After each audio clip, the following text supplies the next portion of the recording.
안녕하세요. 4월 22일 수요일 말씀 나눔 영상입니다. 오늘 함께 나눌 말씀은 열왕기하 25장 27절에서 28절 말씀입니다. 유다의 왕 여호야긴이 사로잡혀간 지 37년, 곧 바벨론의 왕 에윌무로닥이 즉위한 원년 12월 그 달 27일에 유다의 왕 여호야긴을 옥에서 내놓아 그 머리를 들게 하고 그에게 좋게 말하고 그의 지위를 바벨론에 그와 함께 있는 모든 왕의 지위보다 높이고. 아멘. 자, 오늘 이 말씀에 담긴 깊은 희망을 우리가 제대로 알려면요, 먼저 그 배경이 되는 어찌 보면 아주 절망적인 역사를 좀 살펴볼 필요가 있습니다. 그래서 오늘은 말씀의 배경에서부터 시작해서요, 그 깊은 절망 속에서 어떻게 희망의 빛을 찾을 수 있는지, 또 그 희망이 오늘 우리에게는 어떤 의미가 있는지, 이런 이야기들을 좀 나눠보려고 합니다. 그리고 마지막에는 함께 기도로 마무리하겠습니다. 네, 그럼 먼저 오늘 우리가 함께 읽은 이 말씀이 도대체 어떤 상황에서 기록된 건지 그 배경부터 한번 차근차근 살펴보겠습니다. 이 구절은요, 열왕기서의 정말 가장 마지막 부분이거든요. 말하자면 책 한 권 전체의 결론과도 같은 아주 중요한 부분에 등장하는 말씀입니다. 겉으로만 딱 보면요, 남유다의 역사는 그야말로 비극적인 종말로 끝나는 것처럼 보입니다. 당시 최강 대국이었던 바벨론 제국의 침략을 끝내 이기지 못했고요. 나라는 완전히 무너져 버렸죠.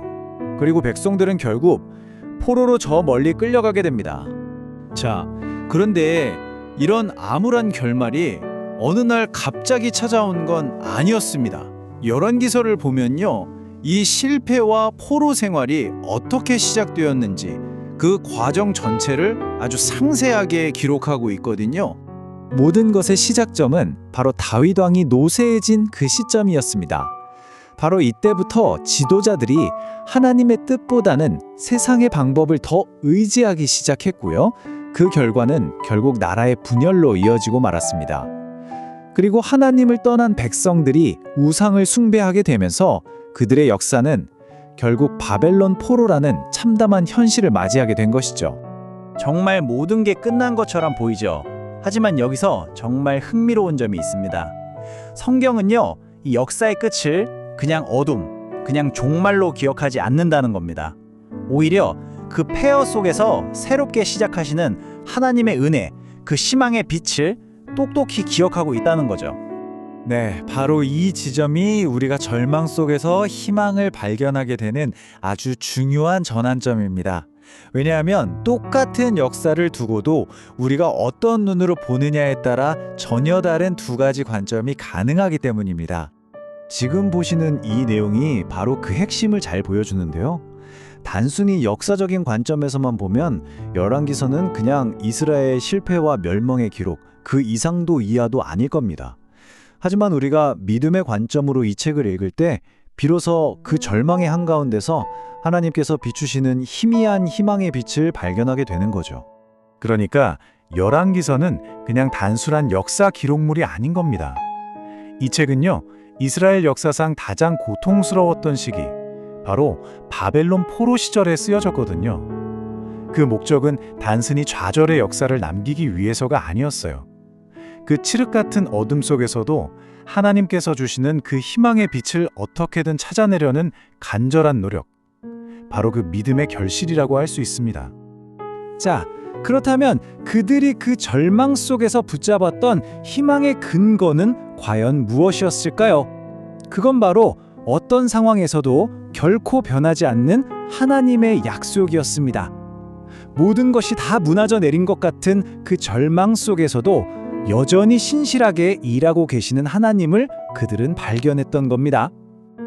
그 약속의 핵심적인 내용들이 바로 이런 것들입니다. 보세요. 이스라엘 백성들은 계속해서 약속을 저버렸지만 하나님께서는 아브라함과 하셨던 그 옛 언약을 기억하셨습니다. 또 다윗에게 하셨던 그 약속도 잊지 않으셨죠. 그리고 무엇보다 그 변치 않는 사랑으로 언제나 그들 곁에 함께 하셨던 겁니다. 네, 바로 이 믿음이 있었기 때문에 열왕기서를 쓴 저자들은 그 끔찍한 포로 생활의 고통 속에서도 희망을 이야기할 수 있었던 겁니다. 그들은 깨달은 거죠. 인간의 실패가 끝이 아니구나. 오히려 바로 그 실패의 자리에서 다시 일하시는 하나님의 새로운 희망을 발견하게 된 겁니다. 자, 그렇다면 이 아주 오래전 이야기가 오늘을 살아가는 우리에게는 어떤 의미가 있을까요? 이 희망의 빛은요, 그냥 과거에만 머무는 이야기가 아닙니다. 바로 지금 우리의 삶에도 똑같이 비추고 있거든요. 여기서 가장 중요한 포인트는 바로 관점의 전환입니다. 열왕기서의 저자들이 그랬던 것처럼 말이죠. 지금 내가 어떤 절망적인 상황에 놓여 있던지 간에 그 너머에서 일하시는 하나님을 믿음으로 바라보는 것, 바로 이것입니다. 우리가 그렇게 시선을 돌릴 때 비로소 우리 눈앞에 놓인 문제, 그 너머에 있는 더 큰 진리를 보게 됩니다. 바로 우리를 위해 예비된 그 희망의 빛, 그 소망의 빛을 분명히 발견하게 될 것입니다. 그리고 이 희망을 진짜로 발견할 때 우리의 삶은 정말 놀라운 능력으로 채워지게 될 겁니다. 부디 하나님과 함께 세상의 그 어떤 어려움 앞에서도 흔들리지 않고 믿음으로 승리하는 우리 모두가 되기를 간절히 소망합니다. 자, 그럼 이제 오늘 함께 나눈 말씀들을 마음에 잘 품고 우리의 빛이요 소망이 되시는 하나님께 다 같이 기도하며 나아가도록 하겠습니다. 기도하겠습니다. 빛이요 소망이 되시는 하나님, 어떤 어려움 속에서도 주님을 바라보게 하여 주옵소서. 육신의 눈과 생각이 아닌 우리의 길을 인도하시는 성령의 인도하심을 의지하게 하여 주옵소서. 그리하여 주님의 마음이 있는 곳에 우리의 사랑과 헌신이 있게 하시고 이 땅 가운데 거룩한 주의 자녀로 살아가게 하여 주옵소서. 우리를 사랑하시는 예수 그리스도의 이름으로 기도드립니다. 아멘.